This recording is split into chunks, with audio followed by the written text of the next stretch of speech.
আপনি যে গুনাহ করছেন ওই গুনাহ করা অবস্থায় যদি আপনার মৌত হয়ে যায়, যুবক তরুণ ভাইয়েরা, রাতের বেলা যে ইউটিউবে ঢুকে নাটক দেখো, সিনেমা দেখো, কানের মধ্যে হেডফোন ঢুকায়া এই যে নাটক সিনেমা গান শোনো, রাতের বেলা যে মেসেঞ্জারে আর হোয়াটসঅ্যাপে কথা বলতেছো, ওই অবস্থায় মৌত হয়ে যেতে পারে কিনা? আসতে বলবেন না, জুড়ে বলেন মৌত হতে পারে কিনা? এই অবস্থায় যদি মৌত হয়ে যায় কি হবে? মুসলিম শরীফে নবীজি বলেছেন, ইউবাসু কুল্লু আবদিন আলা মা মাতা আলাইহি, মানুষ যে অবস্থায় মারা যাবে ওই অবস্থায় তাকে কিয়ামতের দিন কবর থেকে উঠাবেন কে? এই যে অনেক যুবক তরুণরা রাতের বেলা নাটক সিনেমা দেখতে দেখতে নাপাক শরীরে নাপাক কাপড়ে ঘুমায়। কেন রে ভাই নাপাক থাকো? এই নাপাক অবস্থায় মৌত হয়ে যেতে পারে কিনা? অনেক মানুষ আছে পেশাব করে দাঁড়ায় দাঁড়ায় পেশাব করে, তারপরে দেখা যায় পেশাব করে অনেকে ঠিক মতো পানি নেয় না, ইস্তেঞ্জা করে পবিত্র হয় না, এরকম আছে না নাই? এমনকি সবচেয়ে মজার ব্যাপার হলো, ওয়াজ শুনতে এসেছে, ওয়াজ থেকে যাওয়ার সময় রাস্তার ধারে পেশাব করে পবিত্র হয় না, এই রকম কারবারিও আছে না নাই? এই ওয়াজ শুনতে আসছে, যাওয়ার সময় নাপাক হয়ে বাড়ি ফিরে যাচ্ছে, এখন নাপাক অবস্থায় মৌত হয়ে যেতে পারে কিনা? আমার ভাইয়েরা, যে ব্যক্তি নাপাক থাকে তার সঙ্গে ফেরেশতা থাকে না, থাকে কে?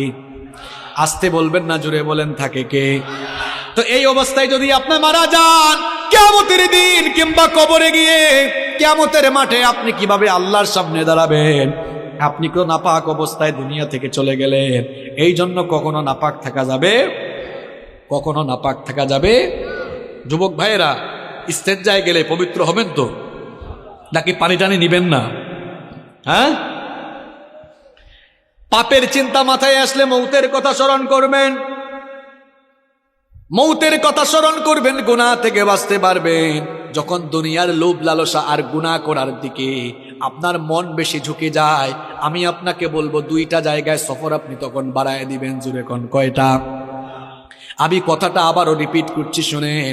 যখন পাপের দিকে, গুনার দিকে আপনার মন বেশি ধাবিত হয়ে যায়, ঠিক তখনই আপনি দুইটা জায়গায় সফর করবেন। একটা জায়গা হসপিটাল, 2 নাম্বার জায়গা কবরস্থান। হসপিটালে যাবেন, গিয়ে দেখবেন আপনার মতো কত দুনিয়াওয়ালা, কত টাকাওয়ালা, পয়সাওয়ালা লোকেরা, কোটি কোটি টাকা আছে, তাও আইসিইউতে তারা সামান্য একটা দিন আরামে থাকার জন্য হাহাকার করছে, আছে না নাই?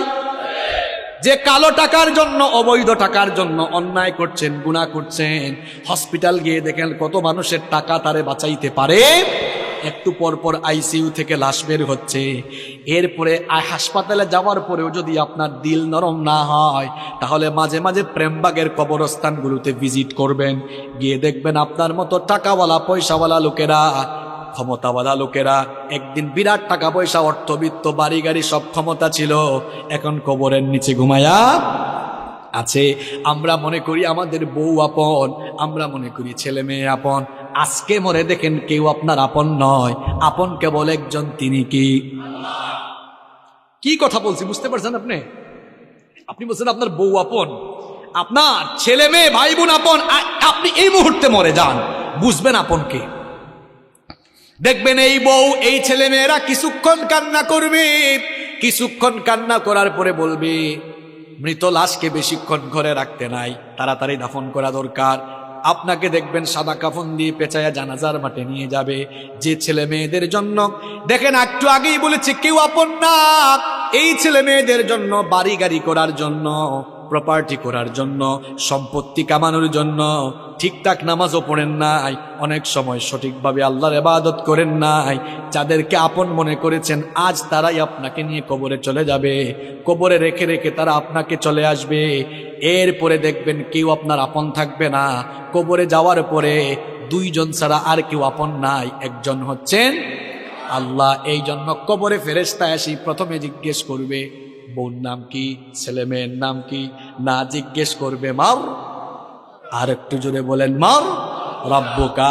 প্রথমে এসে বলবে তোমার রব কে, তাহলে বুঝে নেন আপন। আপন কে? সবচাইতে আপন কে? আমার যখন ফুরাবে দিন, আসবে গহীন রাতি, থেকো আল্লাহ জীবনে, হয় চির সাথী, আসবে গহীন রাতি। আমার ভাই, আমার বাপ, আমার বউ, আমার ছেলে মেয়ে বলছেন আমার আমার বলে যখন কাউকে পাবো না, সেদিন আমার শূন্য হিয়ায় তুমি থেকো সান্ত্বনা, তুমি থেকো সান্ত্বনা। আমার আমার বলে যখন কাউকে পাবো না, সেদিন আমার শূন্য হিয়ায় তুমি থেকো সান্ত্বনা, তুমি থেকো সান্ত্বনা।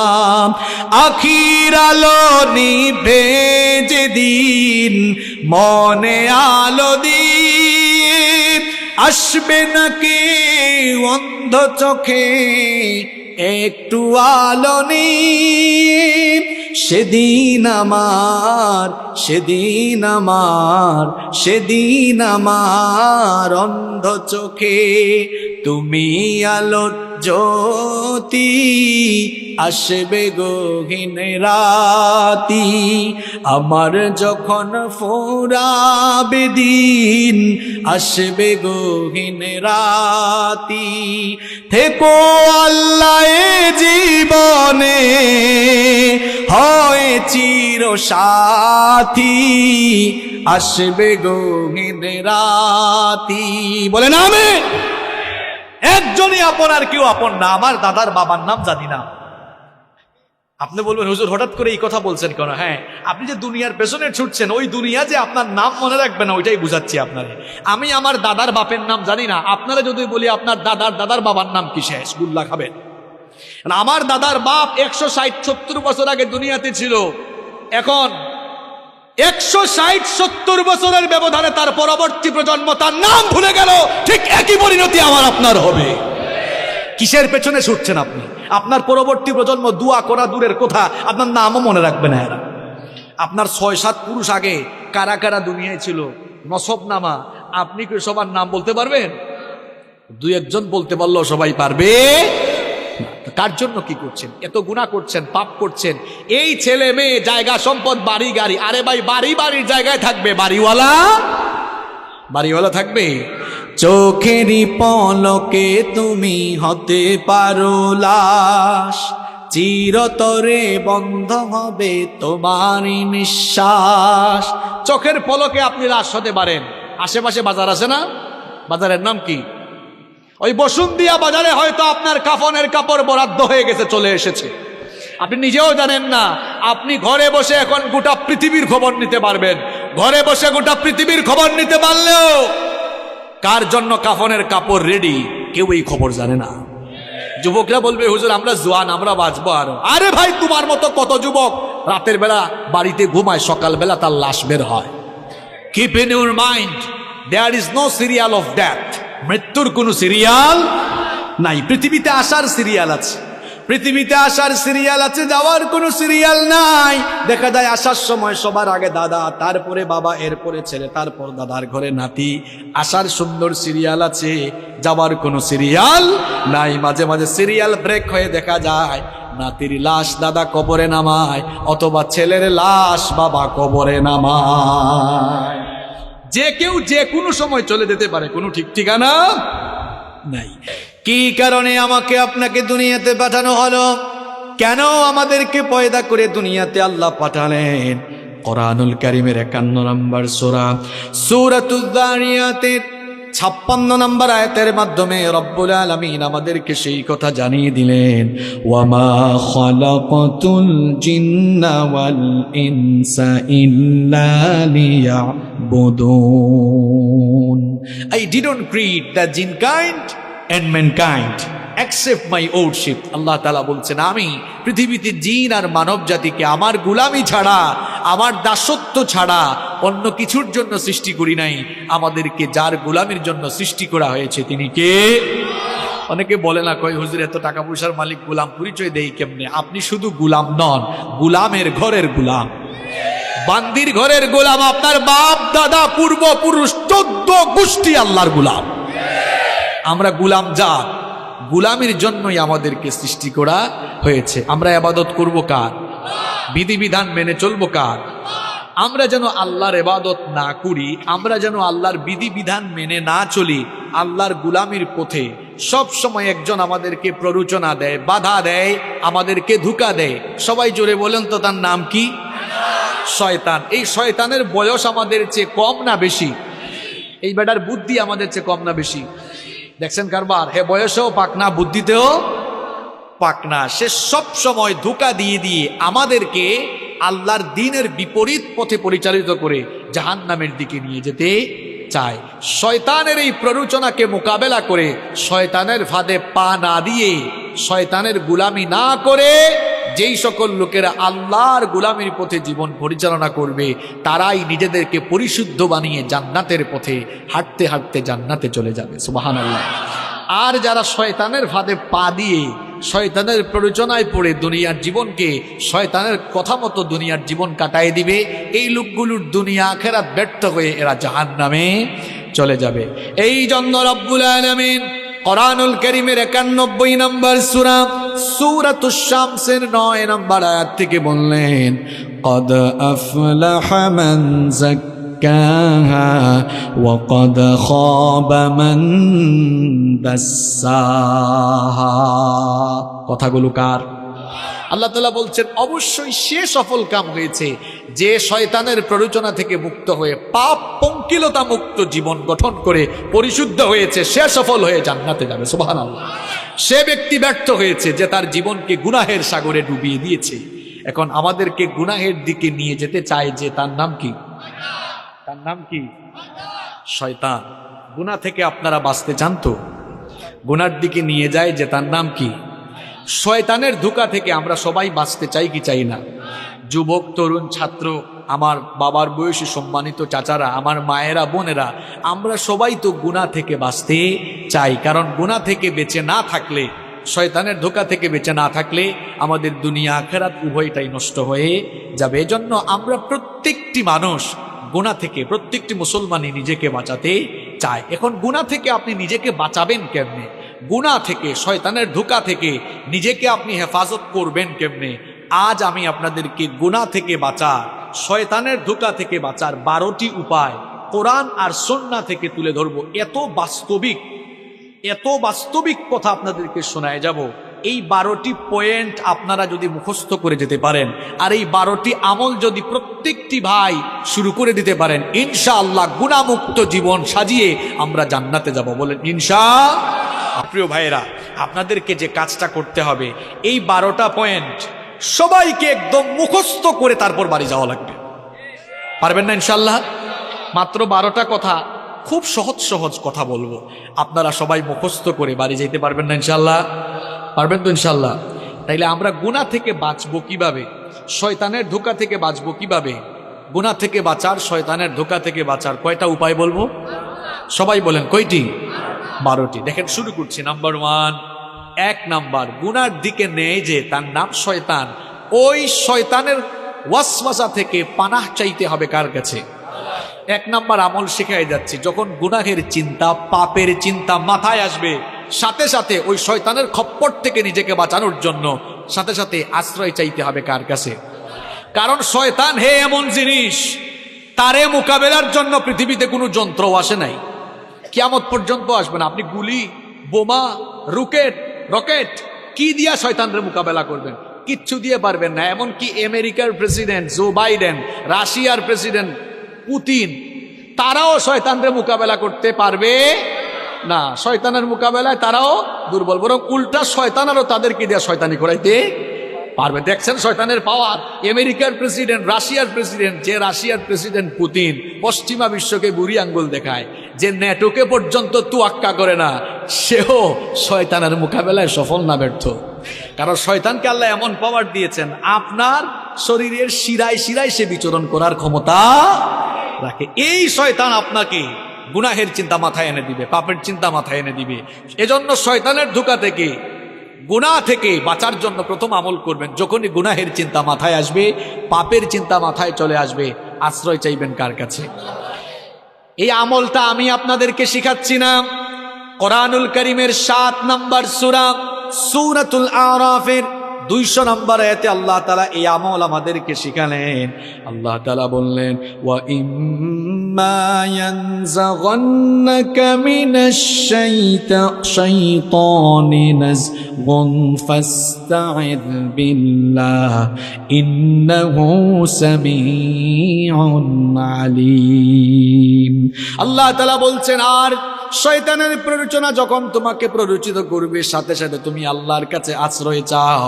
প্রশ্ন হলো, আল্লাহর কাছে আমরা আশ্রয় চাইবো কিভাবে? এবার বুখারী আর মুসলিম শরীফ থেকে হাদিস শুনিয়ে আপনাদেরকে বুঝাই দিচ্ছি কিভাবে আল্লাহর কাছ থেকে আশ্রয় চাওয়া লাগে। নবী করিম সাল্লাল্লাহু আলাইহি ওয়াসাল্লামের সামনে একবার দুই ব্যক্তি ঝগড়া করছিল। দুইজন ঝগড়া করার এক পর্যায়ে একজন আরেকজনকে অশ্রাব্য ভাষায় গালিগালাজ শুরু করে দিল।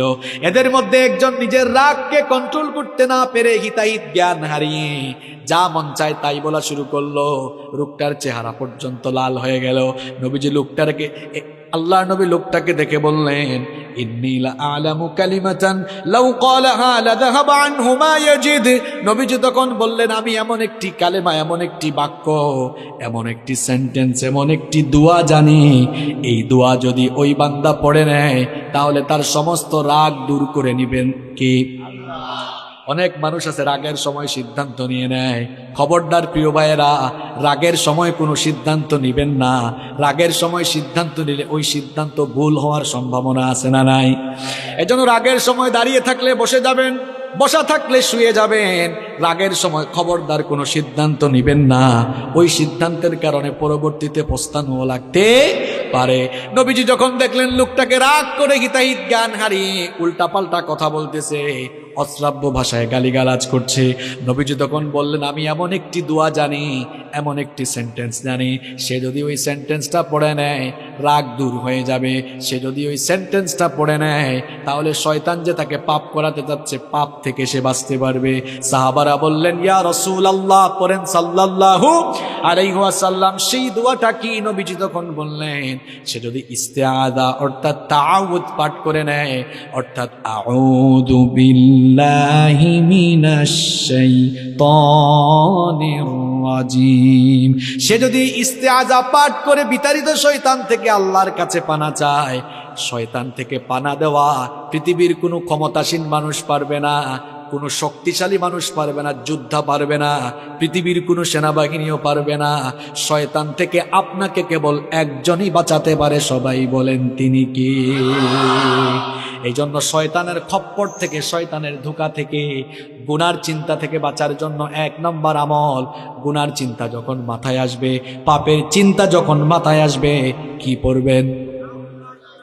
ঘুষের টাকা একজন নিয়ে আসছে, আরে বাপরে বাপ, করে নোট দেখা যাচ্ছে, যদি ঘুষের টাকাগুলা নিতে পারতাম তাহলে তো অনেক কাজে লাগাইতে পারতাম। চিন্তাটা আসা মাত্রই পরে ফেলবেন আউযু বিল্লাহি মিনাশ শাইতানির রাজিম, কারণ এই চিন্তাটা মাথায় এনে দিছে কে? সুদের টাকা, সুদি কারবার করতে মন চায়, সুদি কারবার করলে ঘরে বসে বসে মাল বাড়ানো যাবে, এই চিন্তা মাথায় এসেছে, মনে করবেন শয়তান এই চিন্তা মাথায় নিয়ে এসেছে। আশ্রয় চাইবেন কার কাছে? আশ্রয় চাইবেন কার কাছে? যুবকরা ফেসবুক চালাও, ফেসবুকে ইউটিউবে ভিডিও দেখছো, হয়তো তাফসীর শুনছো, নিচেই দেখা যাচ্ছে একটা গানের ভিডিও। হ্যাঁ, নিচেই দেখা যাচ্ছে কিসের ভিডিও? গানের ভিডিও। ওইটা দেখার আগে আউযু বিল্লাহি মিনাশ শাইতানির রাজিম বলে ওখান থেকে বের হয়ে যেতাম, ঠিক কিনা? গুনাহ থেকে নিজেকে, পাপ থেকে বাঁচিয়ে রাখবেন কেমনে? শুনে যান। 1 নাম্বার আমল শিখলাম, গুনাহ থেকে বাঁচার জন্য গুনার চিন্তা মাথায় আসলেই যার কাছে আশ্রয় চাইব, সবাই আওয়াজ করে বলেন তিনি কি? 2 নাম্বার আমল, গুনাহ থেকে বাঁচার জন্য, পাপ থেকে বাঁচার জন্য গুনাহের চিন্তা মাথায় আসলেই একজনের কথা দিলে স্মরণ করবেন, একজনকে ভয় করবেন সাথে সাথে, তিনি কি? তিনি কি? কোরআনুল কারীমের 7 নম্বর সূরা সূরাতুল আরাফের 201 নম্বর আয়াতে আল্লাহ তাআলা বলছেন, ইন্নাল্লাযীনা তাকাউ ইযা মাসসাহুম তাইফুম মিনাশ শাইতানি তাযাক্কারু ফাইযা হুম মুবসিরুন।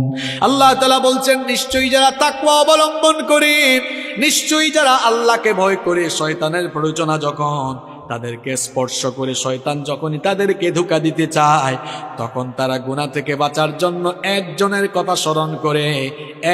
কথা স্মরণ করে তাকেই ভয় করে। তিনি কি? যাদের হৃদয়ে আছে আল্লাহর ভয়, তারা কভু পথ ভুলে যায় না। আল্লাহর প্রেম ছাড়াই দুনিয়ায় কারো কাছে কোনো কিছু চাই না, কারো কাছে কোনো কিছু চাই না। আল্লাহর ভয় যার অন্তরে আছে সে কখনো বিপদগামী হতে পারে। গুনাহ থেকে আপনি বাঁচতে পারবেন, পাপ থেকে আপনি বাঁচতে পারবেন। 2 নাম্বার আমল আপনাকে শেখাচ্ছি, যখনই গুনাহের চিন্তা মাথায় আসবে সঙ্গে সঙ্গে একজনের কথা স্মরণ করে ফেলবেন, একজনকে আপনি ভয় করে ফেলবেন। সবাই বলেন তিনি কি? এই একটা জিনিস, আল্লাহর ভয় যদি মানুষের অন্তরে থাকে, ওই মানুষকে দিয়ে কেউ কখনো কোনো পাপের কাজ, গুনাহের কাজ করাতে পারবে না। একটা ঘটনা আমার মনে পড়ে গেল, বলবো। সুনানে বাইহাকির ভেতরে হাদিস বর্ণিত হয়েছে, খুব মন দিয়ে ঘটনাটা শুনেন আমার বাবারা, প্রিয় ভাইয়েরা, খুব মন দিয়ে ঘটনাটা শুনেন। আব্দুল্লাহ ইবনে ওমর রাদিয়াল্লাহু আনহু তিনি একবার তার সঙ্গী সাথীদেরকে নিয়ে এক সফরে বের হলেন। দুপুরের খাবারের সময় যখন হয়ে গেল, তারা তখন খাবার গ্রহণের জন্য দস্তরখানা বিছালেন। যখনই তারা খাবার খেতে যাবেন, ঠিক তখনই লক্ষ্য করলেন তাদের পাশ দিয়ে এক রাখাল হেঁটে যাচ্ছে। আব্দুল্লাহ ইবনে ওমর রাদিয়াল্লাহু আনহু তাকে বললেন, হে রাখাল ভাই, আমরা দুপুরের খাবার গ্রহণের জন্য বসেছি, তুমিও আসো, আমাদের সাথে খাবার খাও, খাবার গ্রহণ করো। রাখাল ছেলেটি তখন বলল, ও মুসাফির ভাই, আমাকে খাবারের দাওয়াত দিয়েছেন, আমি খুশি হয়েছি, কৃতজ্ঞতা জানাচ্ছি, কিন্তু আপনাদের সাথে আমি তো খাবার খেতে পারবো না। আব্দুল্লাহ ইবনে ওমর রাদিয়াল্লাহু আনহু তাকে বললেন, কি কারণে তুমি আমাদের সাথে খাবার খেতে পারবে না? রাখাল তখন বলল, আমি রোজা রেখেছি, এই জন্য তোমাদের সাথে খাবার খেতে পারবো না। আব্দুল্লাহ ইবনে ওমর রাদিয়াল্লাহু আনহু তাকে বললেন, এখন তো রমজান মাস নয়, তাহলে নিশ্চয়ই তুমি নফল রোজা রেখেছো। এই দুধু মরুভূমিতে যারা সৌদি আরব বা আরব দেশে থাকেন তারা দেখেছেন মরুভূমির আবহাওয়া কেমন। তিনি বলছেন, এই রুক্ষ মরুভূমিতে বিশাল পশুর পাল নিয়ে তুমি এই মরুভূমিতে এসেছো, তুমি রাখাল মানুষ, সব সময় হয়তো ভালো খাবার দাবার পাও না, আর এই প্রচন্ড গরম তাপমাত্রায় খুব কষ্ট হচ্ছে তোমার, আসো আমাদের সাথে খাবার খাও, আমাদের সাথে ভালো আইটেমের খাবার আছে, নফল রোজা ভাঙলে তো কোনো অসুবিধা হবে না। ওই রাখাল তখন বলল, মুসাফির, তোমার কথায় তো আমি নফল রোজা হলেও ভাঙতে পারি না, কারণ আমি তো ওই শূন্য দিনের জন্য আমল করে যাচ্ছি, যেদিন মানুষের আমল ছাড়া আর কিছুই কাজে লাগবে না। সুবহানাল্লাহ পড়ে বলিয়েন, কিন্তু কথাগুলো বুঝেন আগে। আব্দুল্লাহ ইবনে ওমর রাদিয়াল্লাহু আনহু মনে মনে ভাবলেন, লোকটার অন্তরে মনে হয় পরহেজগারিতা আছে। চিন্তা করলেন, এরে এমনি এমনি ছাড়া যায় না, পরীক্ষা করে তারপরে তার ভেতরে কত পরহেজগারিতা আছে এটা দেখে তারপরে আজকে আমি তারে ছাড়বো। তিনি বললেন, ঠিক আছে, খাইও না, আমার কাছে আসো। কাছে আসার পর জিজ্ঞেস করলেন, এই যে বিরাট পশুর পাল নিয়ে মরুভূমিতে এসেছো, এই পশুপালের মালিক কে? রাখাল বলল, এগুলোর মালিক আমি নই, আমি একজনের গোলাম, আমি তার পশুপাল মরুভূমিতে চড়াই। এবার আব্দুল্লাহ ইবনে ওমর রাদিয়াল্লাহু আনহু রাখালকে পরীক্ষা করার জন্য একটা অপশন পেয়ে গেলেন। তিনি বললেন, ও রাখাল ভাই শোনো, এই পশুর পাল থেকে একটা ছাগল বা মেষ আমার কাছে তুমি বিক্রি করে দাও, আমি তোমাকে নগদ টাকা দিব। তুমি তো রোজাদার মানুষ, আমার সাথে খাবার খেলে না, ওই পশুটা জবাই করে কিছু মাংস আমি তোমাকে হাদিয়া দিব, তোমাকে নগদ টাকা দিব, পাশাপাশি তোমাকে মাংস হাদিয়া দিব।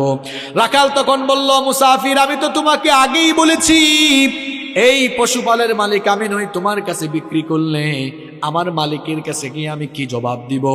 আব্দুল্লাহ ইবনে ওমর রাদিয়াল্লাহু আনহু তাকে পরীক্ষা করছেন, পরীক্ষা করার উদ্দেশ্যেই সবগুলো কথা বলতেছেন। তিনি বললেন, শোনো, এই রকম বিরাট পশুর পাল নিয়ে মরুভূমিতে আসলে পশুপালের উপরে বাঘের আক্রমণ হতে পারে, এটা সবার জানা কথা। তুমি যদি তোমার মালিককে গিয়ে বলো বাঘের আক্রমণে একটা ছাগল বা একটা মেষ বাঘ খেয়ে ফেলেছে, তোমার মালিক কিছুই মনে করবে না। একদিকে তারেও বুঝ দিতে পারবা, অন্যদিকে আমার কাছে বিক্রি করলে নগদ টাকা আর কিছু মাংস হাদিয়া পাবা। সুতরাং নগদেই লাভ তুমি হাতছাড়া করো না। রাখাল, সে রাখাল এবং গরিব মানুষ হলেও জবাবটা কি দিল শুনে, সে তখন বলল, মুসাফির, কি বোকার মতো কথা বলছো তুমি? আমি হয়তো মিথ্যা বলে ধোঁকাবাজি করে আমার মালিককে গিয়ে যে কোনো কায়দায় আমি বুঝ দিয়ে ফেলতে পারবো, কিন্তু তোমার কাছে প্রশ্ন হচ্ছে, আইন আল্লাহ, আমার আল্লাহ কোথায়?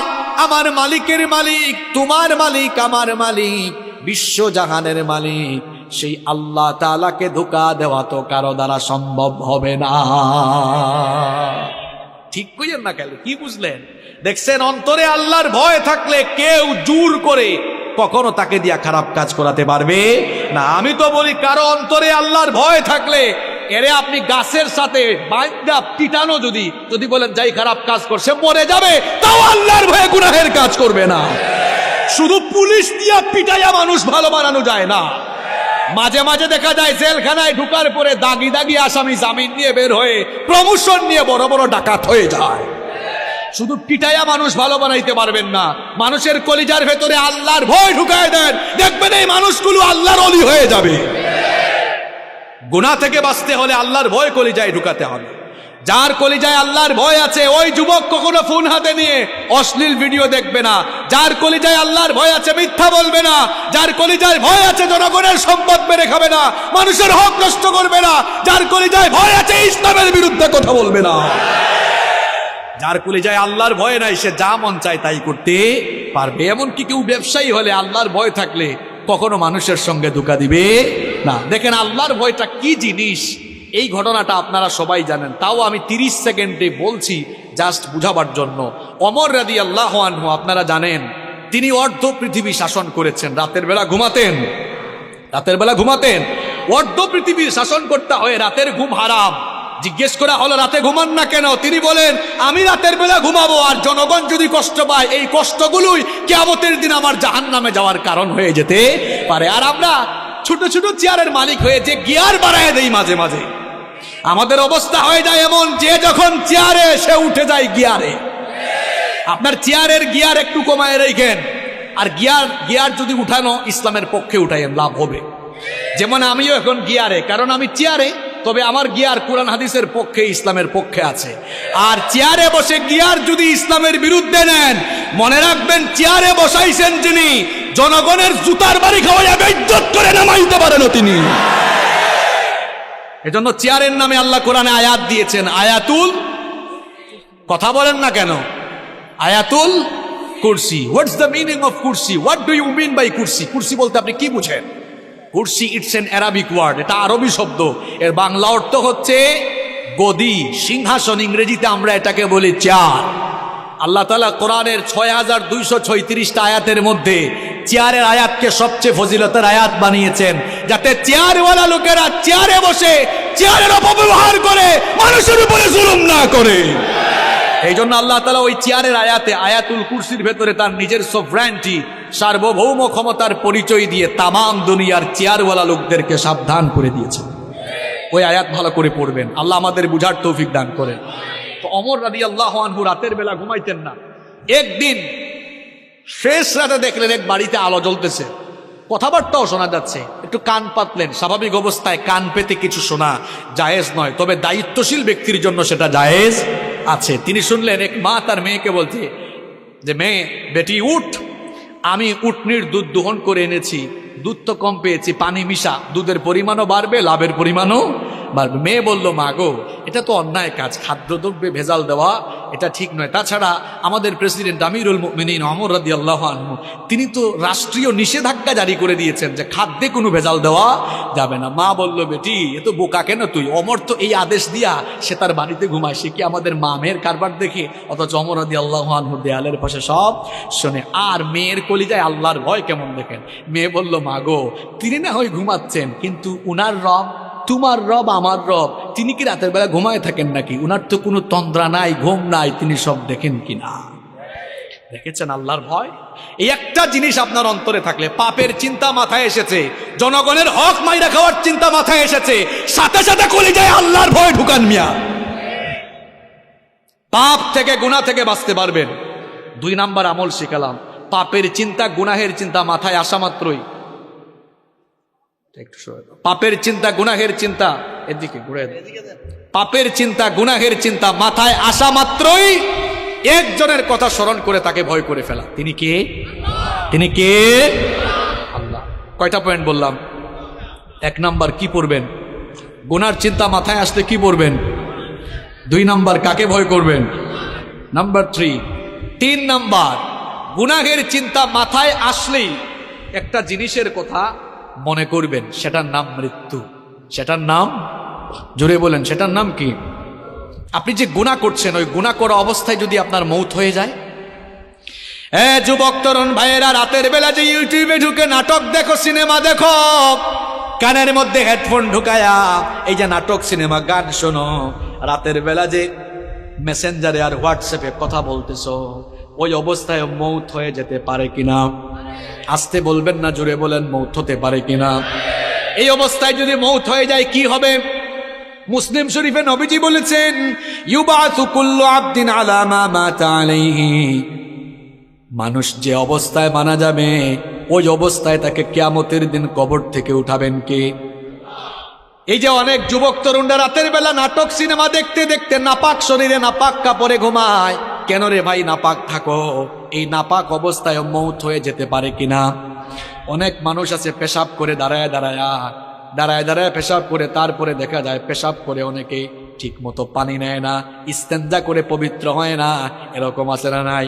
এমনকি সবচেয়ে মজার ব্যাপার হলো, ওয়াজ শুনতে এসেছে, ওয়াজ থেকে যাওয়ার সময় রাস্তার ধারে পেশাব করে পবিত্র হয় না। এই রকম কারবারিও আছে না নাই? ওয়াজ শুনতে আসছে, যাওয়ার সময় নাপাক হয়ে বাড়ি ফিরে যাচ্ছে। এখন নাপাক অবস্থায় মৌত হয়ে যেতে পারে কিনা? আমার ভাইয়েরা, যে ব্যক্তি নাপাক থাকে তার সঙ্গে ফেরেশতা থাকে না, থাকে কে? আসতে বলবেন না, জোরে বলেন, থাকে কে? তো এই অবস্থায় যদি আপনি মারা যান, কিয়ামতের দিন কিংবা কবরে গিয়ে কিয়ামতের মাঠে আপনি কিভাবে আল্লাহর সামনে দাঁড়াবেন? আপনি তো নাপাক অবস্থায় দুনিয়া থেকে চলে গেলেন। এই জন্য কখনো নাপাক থাকা যাবে, কখনো নাপাক থাকা যাবে। যুবক ভাইয়েরা, ইস্তেঞ্জায় গেলে পবিত্র হবেন তো, নাকি পানি টানি নিবেন না? হ্যাঁ, পাপের চিন্তা মাথায় আসলে মৌতের কথা স্মরণ করবেন, মৌতের কথা স্মরণ করবেন, গুনাহ থেকে বাঁচতে পারবেন। যখন দুনিয়ার লোভ লালসা আর গুনাহ করার দিকে আপনার মন বেশি ঝুঁকে যায়, আমি আপনাকে বলবো 2টা জায়গায় সফর আপনি তখন বাড়ায় দিবেন। জুড়ে কোন কয়টা? আমি কথাটা আবারও রিপিট করছি, শুনেন। যখন পাপের দিকে গুনার দিকে আপনার মন বেশি ধাবিত হয়ে যায়, ঠিক তখনই আপনি 2টা জায়গায় সফর করবেন। একটা জায়গা হসপিটাল, 2 নাম্বার জায়গা কবরস্থান। হসপিটালে যাবেন, গিয়ে দেখবেন আপনার মতো কত দুনিয়াওয়ালা, কত টাকাওয়ালা, পয়সাওয়ালা লোকেরা, কোটি কোটি টাকা আছে, তাও আইসিইউতে তারা সামান্য একটা দিন আরামে থাকার জন্য হাহাকার করছে, আছে না নাই? যে কালো টাকার জন্য, অবৈধ টাকার জন্য অন্যায় করছেন, গুনাহ করছেন, হসপিটাল গিয়ে দেখেন কত মানুষের টাকা তারে বাঁচাইতে পারে। একটু পর পর আইসিইউ থেকে লাশ বের হচ্ছে। এরপরে হাসপাতালে যাওয়ার পরেও যদি আপনার দিল নরম না হয়, তাহলে মাঝে মাঝে প্রেমবাগের কবরস্থানগুলোতে ভিজিট করবেন। গিয়ে দেখবেন আপনার মতো টাকাওয়ালা, পয়সাওয়ালা লোকেরা, ক্ষমতাওয়ালা লোকেরা, একদিন বিরাট টাকা পয়সা, অর্থবিত্ত, বাড়ি গাড়ি সব ক্ষমতা ছিল, এখন কবরের নিচে ঘুমায়া আছে। আমরা মনে করি আমাদের বউ আপন, আমরা মনে করি ছেলে মেয়ে আপন। আজকে মরে দেখেন কেউ আপনার আপন নয়, আপন কেবল একজন, তিনি কি কথা বলছি বুঝতে পারছেন আপনি? আপনি বলছেন আপনার বউ আপন, আপনার ছেলে মেয়ে ভাই বোন আপন। আপনি এই মুহূর্তে মরে যান, বুঝবেন আপন কে। দেখবেন এই বউ, এই ছেলে মেয়েরা কিছুক্ষণ কান্না করবে, কিছুক্ষণ কান্না করার পরে বলবে, মৃত লাশকে বেশিক্ষণ ঘরে রাখতে নাই, তাড়াতাড়ি দাফন করা দরকার। আপনাকে দেখবেন সাদা কাফন দিয়ে পেঁচায়া জানাজার মাঠে নিয়ে যাবে। যে ছেলে মেয়েদের জন্য, দেখেন একটু আগেই বলেছি কেউ আপন না, এই ছেলে মেয়েদের জন্য, বাড়ি গাড়ি করার জন্য, প্রপার্টি করার জন্য, সম্পত্তি কামানোর জন্য ঠিকঠাক নামাজও পড়েন নাই, অনেক সময় সঠিকভাবে আল্লাহর ইবাদত করেন নাই। যাদেরকে আপন মনে করেছেন আজ তারাই আপনাকে নিয়ে কবরে চলে যাবে, কবরে রেখে রেখে তারা আপনাকে চলে আসবে। এরপরে দেখবেন কেউ আপনার আপন থাকবে না। কবরে যাওয়ার পরে দুইজন ছাড়া আর কেউ আপন নাই, একজন হচ্ছেন আল্লাহ। এই জন্য কবরে ফেরেশতা এসে প্রথমে জিজ্ঞেস করবে বোন নাম কি, ছেলে মেয়ের নাম কি, না জিজ্ঞেস করবে মাও। আর একটু জোরে বলেন মাও রব্বুকা। প্রথমে এসে বলবে তোমার রব কি। তাহলে বুঝে নেন আপন আপন কে, সবচাইতে আপন কে। আমার যখন ফুরাবে দিন, আসবে গহীন রাতি, থেকো আল্লাহ এ জীবনে, হয় চির সাথী, আসবে গহীন রাতি। আমার ভাই, আমার বাপ, আমার বউ, আমার ছেলে মেয়ে বলছেন আমার আমার বলে যখন কাউকে পাবো না, সেদিন আমার শূন্য হিয়ায় তুমি থেকো সান্ত্বনা, তুমি থেকো সান্ত্বনা। আমার আমার বলে যখন কাউকে পাবো না, সেদিন আমার শূন্য হিয়ায় তুমি থেকো সান্ত্বনা, তুমি থেকো সান্ত্বনা। আখির আলো নিভে যেদিন মনে আলো দিয়ে, আসবে নাকি অন্ধ চোখে একটু আলো নিয়ে, সেদিন আমার, সেদিন আমার, সেদিন আমার অন্ধ চোখে তুমি আলো জ্যোতি, আসবে গহীন রাতি। আমার যখন ফুরাবে দিন, আসবে গহীন রাতি, থেকো আল্লাহ এ জীবনে, হয় চির সাথী, আসবে গহীন রাতি। বলেন আমিন। একজনই আপন, আর কেউ আপন না। আমার দাদার বাবার নাম জানি না। আপনি বলবেন হুজুর হঠাৎ করে এই কথা বলছেন কেন? হ্যাঁ, আপনি যে দুনিয়ার পেছনে ছুটছেন, ওই দুনিয়া যে আপনার নাম মনে রাখবে না, ওইটাই বুঝাচ্ছি আপনারে। আমি আমার দাদার বাপের নাম জানি না। আপনারা যদি বলি আপনার দাদার দাদার বাবার নাম কি, শেষ গুল্লা খাবেন। আমার দাদার বাপ 160-70 বছর আগে দুনিয়াতে ছিল। এখন 160-70 বছরের ব্যবধানে তার পরবর্তী প্রজন্ম তার নাম ভুলে গেল। ঠিক একই পরিণতি আমার আপনার হবে। কিসের পেছনে ছুটছেন আপনি? আপনার পরবর্তী প্রজন্ম দোয়া করা দূরের কথা, আপনার নামও মনে রাখবে না এরা। আপনার 6-7 পুরুষ আগে কারা কারা দুনিয়ায় ছিল, নসব নামা, আপনি কি সবার নাম বলতে পারবেন? 2-1 বলতে পারলেও সবাই পারবে। কার জন্য কি করছেন? এত গুনাহ করছেন, পাপ করছেন। এই ছেলে মেয়ে, জায়গা সম্পদ, বাড়ি গাড়ি, আরে ভাই বাড়ি বাড়ির জায়গায় থাকবে, বাড়িওয়ালা বাড়িওয়ালা থাকবে। চোখেরই পলকে তুমি হতে পারো লাশ, চিরতরে বন্ধ হবে তোমারই নিঃশ্বাস। চোখের পলকে আপনি লাশ হতে পারেন। আশেপাশে বাজার আছে না? বাজারের নাম কি? ওই বসুন্ধিয়া বাজারে হয়তো আপনার কাফনের কাপড় বরাদ্দ হয়ে গেছে, চলে এসেছে, আপনি নিজেও জানেন না। আপনি ঘরে বসে এখন গোটা পৃথিবীর খবর নিতে পারবেন। ঘরে বসে গোটা পৃথিবীর খবর নিতে পারলেও কার জন্য কাফনের কাপড় রেডি, কেউ এই খবর জানে না। যুবকরা বলবে হুজুর আমরা জোয়ান, আমরা বাঁচবো আরো। আরে ভাই, তোমার মতো কত যুবক রাতের বেলা বাড়িতে ঘুমায়, সকালবেলা তার লাশ বের হয়। Keep in your mind, there is no serial of death.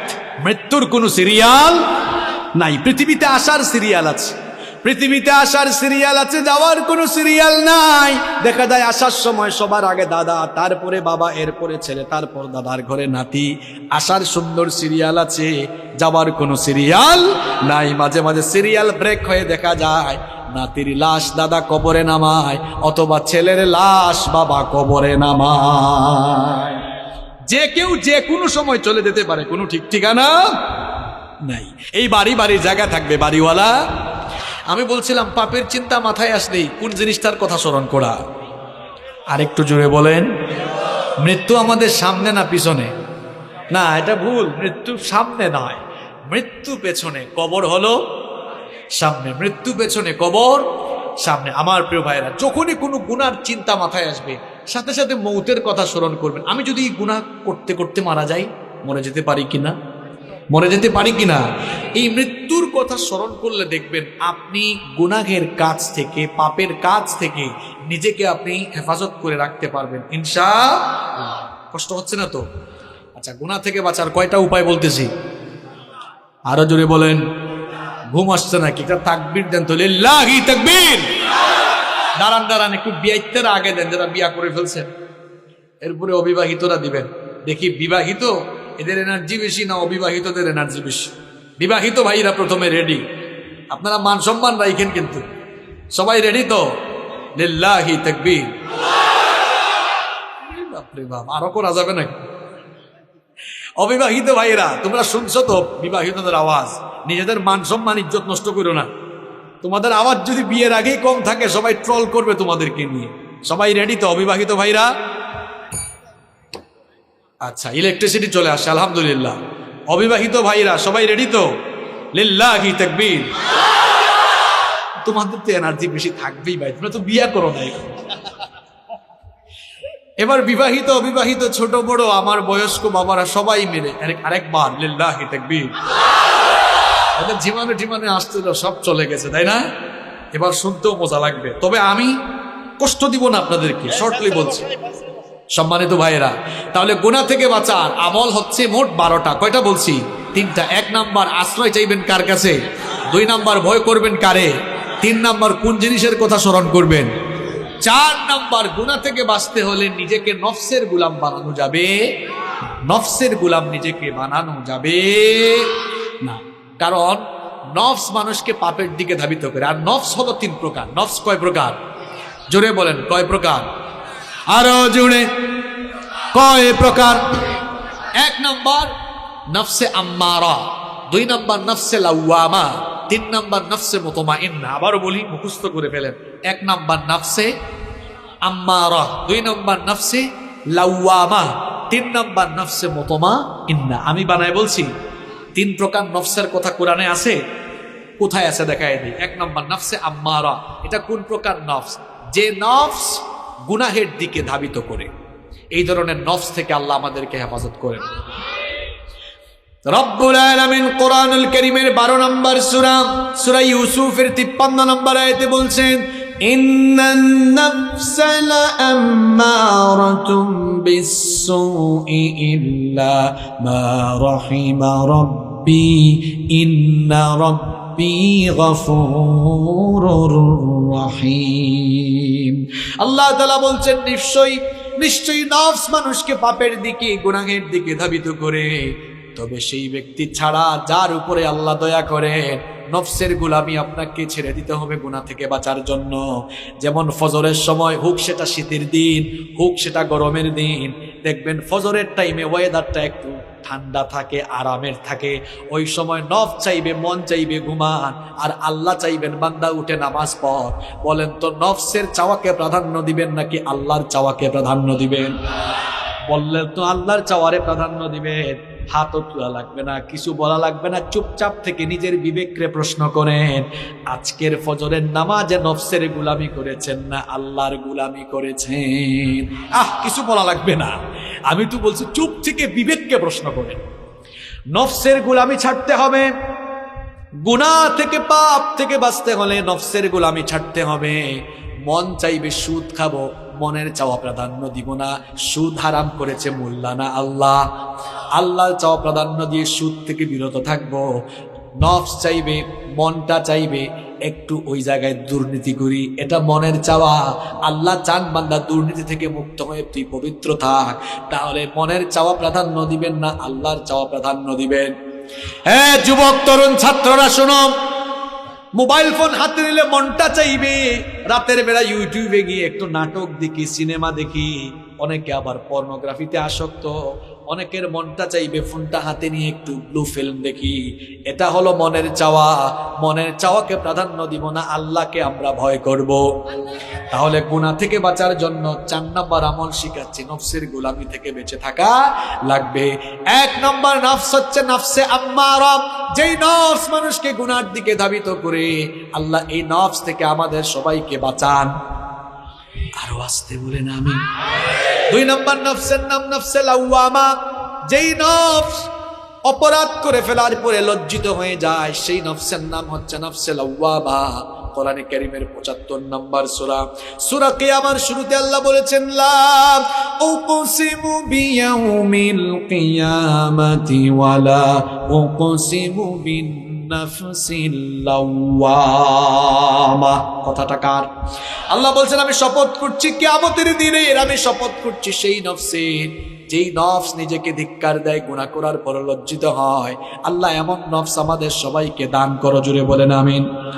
3 নম্বর নফসের নাম নফসে মুতমাইন্না। নফসে মুতমাইন্না হচ্ছে এমন নফস, যেই নফস সব সময় আল্লাহর আনুগত্যের পথে পরিচালিত হয়, যেই নফস সব সময় আল্লাহর গোলামি করে সন্তুষ্ট থাকে। এই নফস আল্লাহ সবাইরে দান করেন, বলেন আমিন। এই রকম নফস যাদের, এই রকম নফস আছে যাদের, সফল কাম হয়ে যাবে তারা, এরা মারা যাওয়ার পর এদের রূহ যখন জিবরিল আমিন কবজ করবেন, তখন এই সকল লোকদেরকে বলা হবে, ইয়া আইয়াতুহান নাফসুল মুতমাইন্নাতু রুজিই ইলা রাব্বিকি রাদিয়াতাম মারদিয়া ফাদখুলি ফি ইবাদি ওয়াদখুলি জান্নাতি।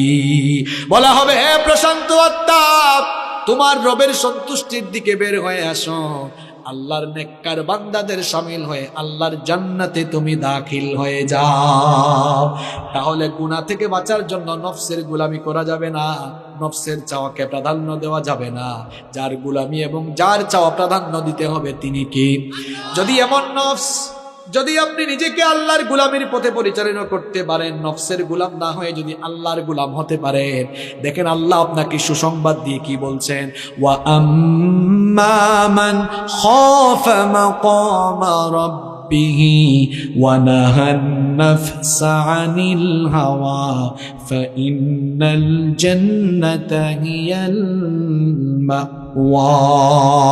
আল্লাহ তাআলা বলছেন, আর যারা আল্লাহর সামনে হাজির হওয়াকে ভয় করে নিজেদের নফসকে কুপ্রবৃত্তি থেকে যারা বিরত রাখে, এই রকম নিজেদেরকে নফসের গোলামি থেকে বাঁচিয়ে রাখবে যারা, আল্লাহর জান্নাতের অধিবাসী হয়ে যাবে তারা। আর আসতে বলেন সুবহানাল্লাহ। তাহলে গুনাহ থেকে বাঁচার জন্য 4 নম্বর আমল, নফসের গোলাম হবেন না, আল্লাহর গোলাম হবেন। মন যা চাইবে তা করা যাবে, মনের চাওয়া প্রাধান্য দিব না, যার চাওয়া প্রাধান্য দিব, যার হুকুম মতো জীবন চালাবো তিনি কে? 5 নাম্বার, গুনাহ থেকে বাঁচতে হলে একা থাকবেন না, একা একা থাকবেন না, নিঃসঙ্গ থাকবেন না। ওই যে প্রবাদ আছে না, অলস মস্তিষ্ক শয়তানের কারখানা। যুবকরা কখনো একা থাকবা না ভাই, রুমের ভিতর একা থাকলেই শয়তান ধরবে। আমি প্রথমে আমার বাবাদেরকে শ্রদ্ধার সাথে কিছু কথা বলি, মহিলা প্যান্ডেল থেকে আমার মায়েরা শুনছেন, ভাই শুনেন, কথাগুলো শুনেন, আপনার ছেলে মেয়ের জন্য কাজে লাগবে। যাদের ছেলে মেয়ে আছে, কখনো আপনার ছেলেকে বা আপনার মেয়েকে বিয়ের আগে একা রুমে ঘুমাইতে দিবেন না। বলবেন হুজুর এদেরকে আমরা কুলে নিয়ে ঘুমাবো মানে কি? না, প্রাপ্তবয়স্ক হওয়ার পরে যদি আপনার একাধিক ছেলে মেয়ে থাকে, এক রুমে 2 ছেলের 2টা সিঙ্গেল বেড দেন। কারণ 2 জন এক রুমে থাকলে তখন রাতের বেলা ফোন হাতে থাকলেও একজনের লজ্জায় আরেকজন কোনো অবৈধ বা খারাপ পথে যাওয়ার সম্ভাবনা থাকবে না। মেয়েদেরকেও ঠিক, 2-3টা মেয়ে থাকলে এক রুমে 2টা দেন, সিঙ্গেল সিঙ্গেল করে। এখন বলবেন হুজুর আমার তো 1 ছেলে 1 মেয়ে, আমি কি করব? ভাই আপনার জন্য আমার পরামর্শ আছে। আপনার 1 ছেলে 1 মেয়ে, বলবেন এই রাতে ঘুমানোর সময় দরজা লাগাইতে পারবি না, দরজা খুলে ঘুমা, দরজা খুলে থাক, পর্দা টেনে রাখ। দরজা খোলা থাকলে সেও ফোন হাতে নিয়ে আবুল তাবুল কাজ করতে চাইবে না। এই কোন সময় যদি আব্বু সাউন্ড শুনে চলে আসে, ভয় আছে না নাই? যুবক ভাইদেরকে বলবো, ভাই নিজের চরিত্র হেফাজত করো, একা থাকিও না। একা কি থাকলে দেখা যাবে শয়তান বলবে, মোবাইলটা হাতে নে, মেসেঞ্জারে ফেসবুকে স্ক্রলিং করছে, দেখা গেল হঠাৎ করে মেয়ে একটা আইডি দেখা গেছে অ্যাড ফ্রেন্ড, এরপরে অ্যাকসেপ্ট করলো, তারপর মেসেঞ্জারে নকিং বাড়লো। এই তো ধীরে ধীরে শুরু হয়ে যেতে পারে।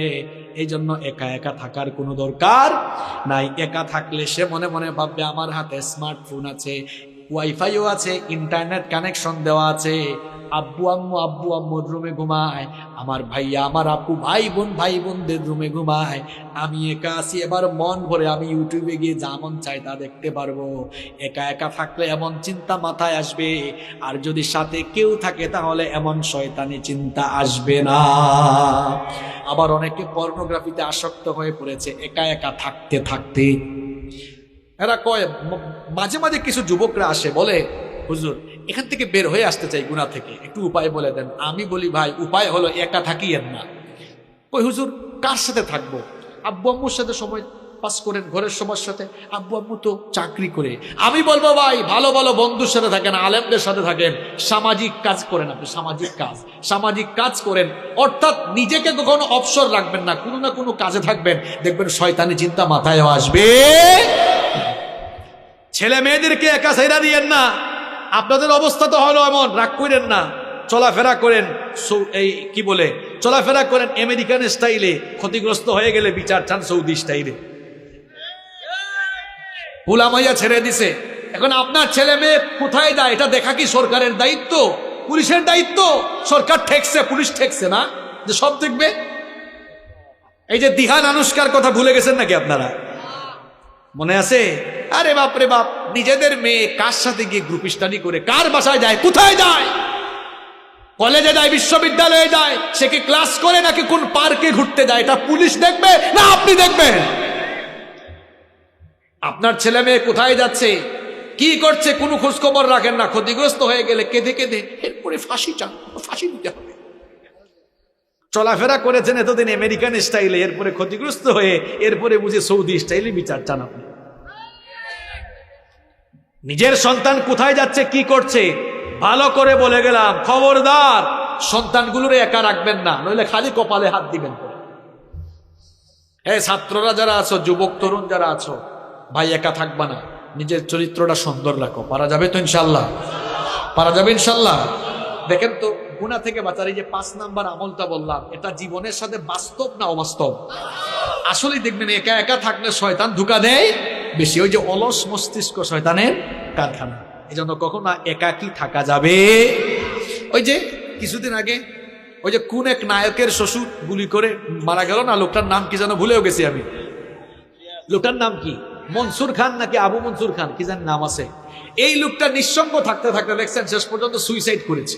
সুইসাইড করা ভালো জিনিস? তা মহাপাপ। দেখছেন একাকিত্ব, নিঃসঙ্গতা মানুষকে কোথায় নিয়ে যায়? খালি শয়তানি না, মাঝে মাঝে মৃত্যুর দিকেও নিয়ে যায়। অনেক ছেলেরা আছে বের হয় না, সারাটা দিন দরজা লাগাইয়া ঘুমায়, আর সারাদিন ল্যাপটপে আছে, ফোনে আছে। তোমরা যারা পড়াশোনা করো, তোমরা যারা স্কুল কলেজে পড়ো, তোমাদেরকে বলছি, তোমরা যে সারাটা দিন ফেসবুকে থাকো, রাত 2টা-3টা পর্যন্ত ফেসবুকে থাকো, তোমরা যতটা সময় ইন্টারনেটে কাটাও, ফেসবুকে স্ক্রলিং করো, আল্লাহর কসম করে বলছি, এই টাইমগুলো যদি তোমরা চেয়ার টেবিলে বসে পড়াশোনা আর গবেষণায় দিতে পারতে, কিসের নিউটন আর কিসের আইনস্টাইন, এদেরকে পেছনে ফেলে জ্ঞান গবেষণায় তোমরা অনেক দূর এগিয়ে যেতে পারতে।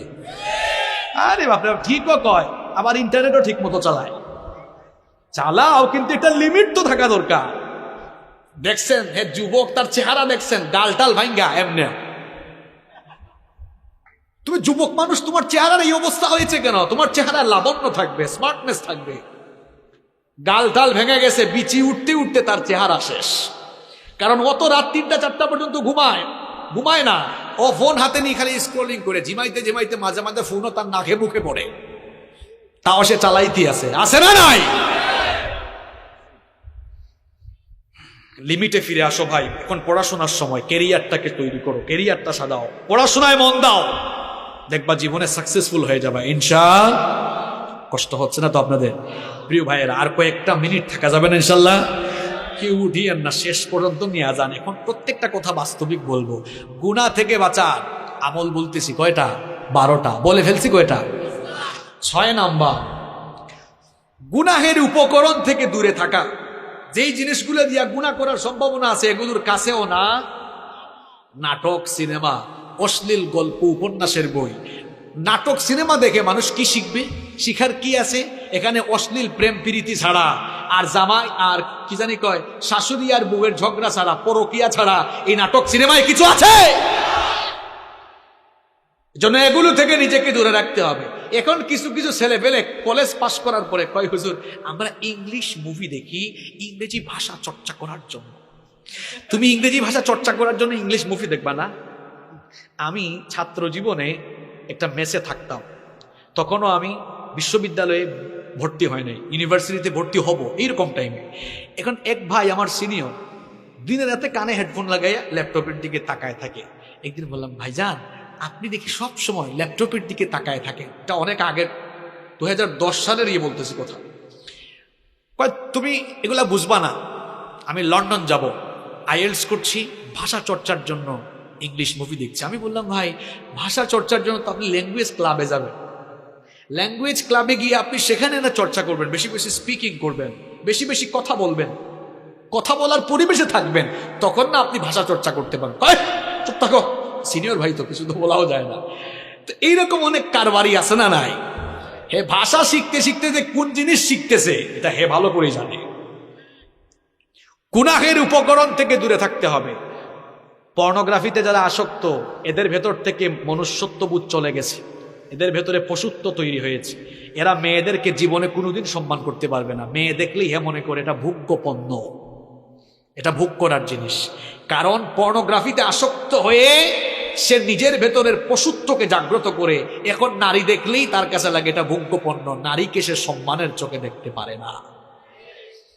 এখন অনেকে বলবে, হুজুর পাপের পর থেকে ফিরে আসবো কেমনে? ভাই রাত 10টার পরে যদি ফোন হাতে নিলে তোমার ফোন দিয়ে বিপদে যাওয়ার সম্ভাবনা থাকে। আমি বলছি এইটা থেকে দূরে থাকো।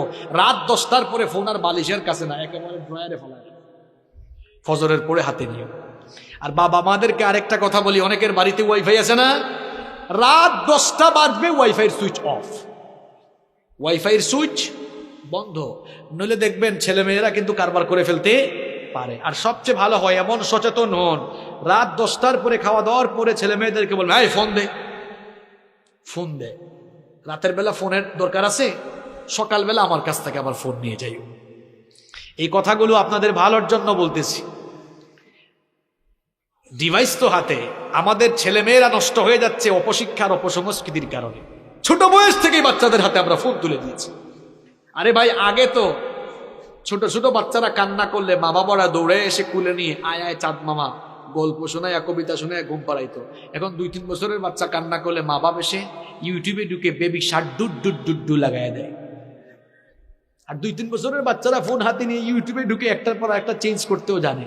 ওই দিন দেখলাম 3 বছরের বাচ্চা মোবাইল স্ক্রলিং করছে এমন ভাবে, আমি হুজুর মানুষ, আমি নিজেই এরকম স্ক্রলিং জানি না।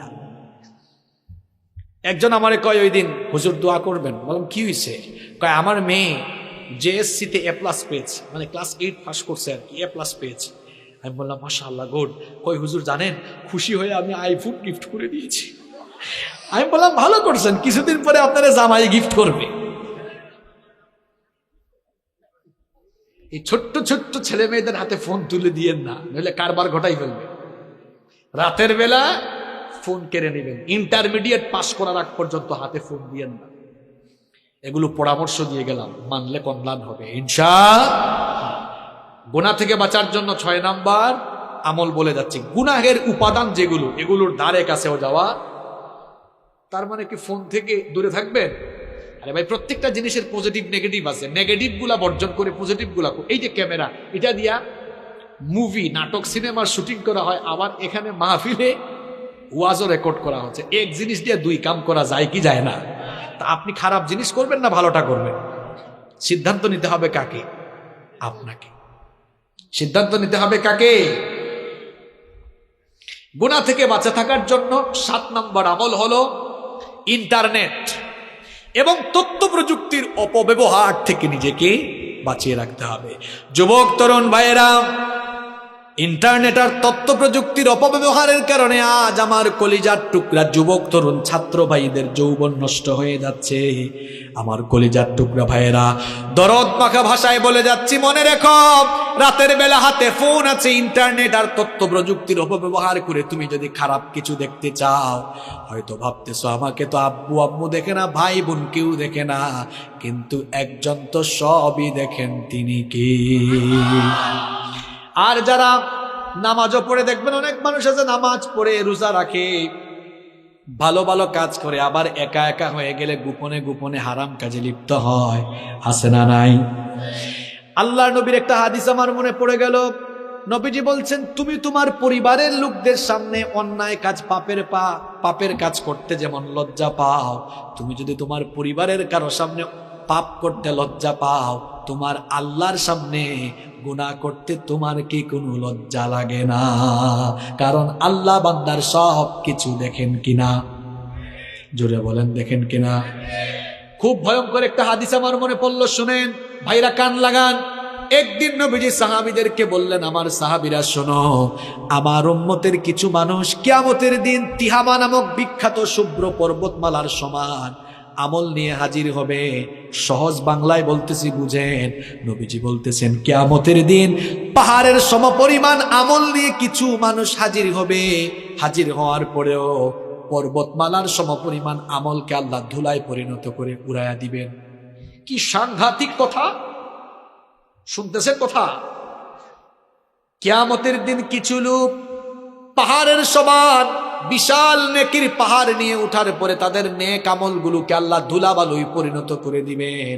সাওবান রাদিয়াল্লাহু আনহু নবীজিকে জিজ্ঞেস করলেন, ইয়া রাসূলুল্লাহ, পড়েন সাল্লাল্লাহু আলাইহি ওয়াসাল্লাম, নবী গো, তারা কারা? এদের ব্যাপারে আমাদেরকে বলেন, তাহলে আমরা সাবধান হয়ে যাব। নবীজি বললেন, সাওবান, এরা হচ্ছে তোমাদেরই ভাই, যারা তোমাদের সঙ্গে নামাজ পড়বে, তোমাদের সাথেই চলাফেরা করবে, কিন্তু যখন তারা নির্জনে একাকী হয়ে যাবে, তখন তারা গোপনে গোপনে হারাম কাজে লিপ্ত হয়ে যাবে।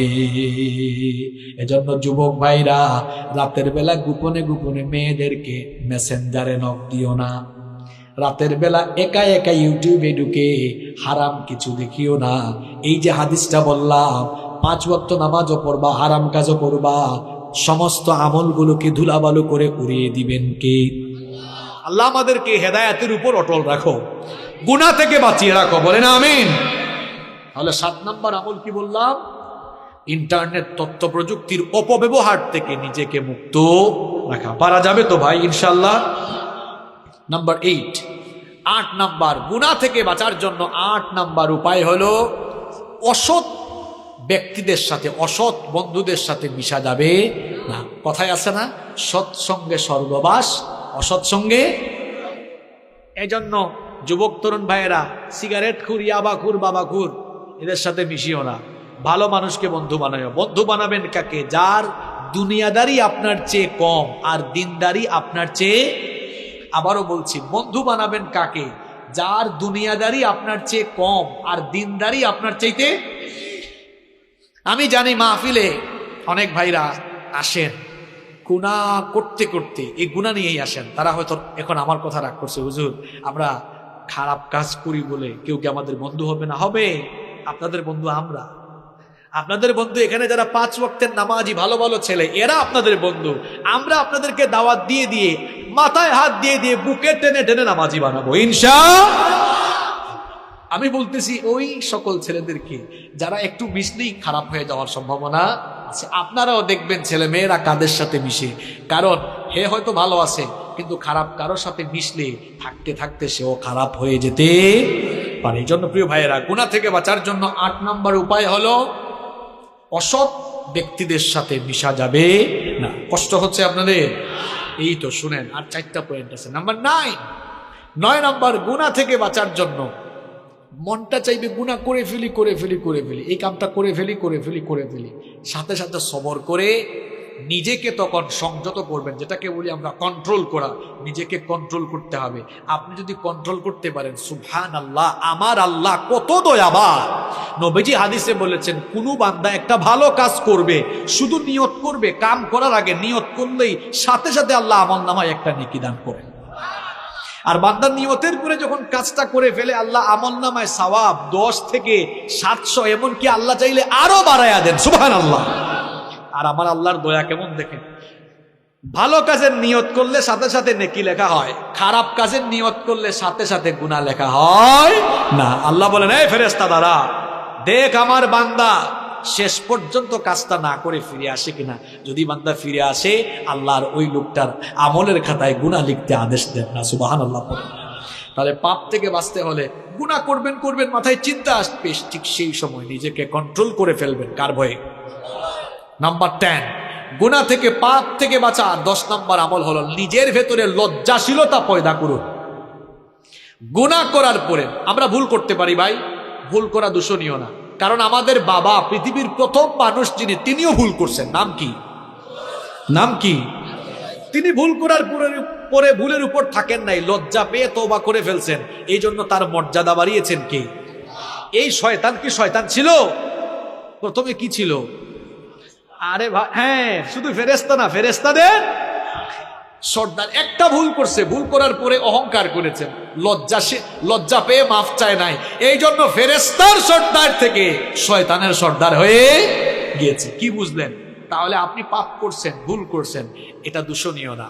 পাপ করা যতটা না দূষণীয়, পাপ করার পর পাপের উপরে থাকা এটা মারাত্মক দূষণীয়।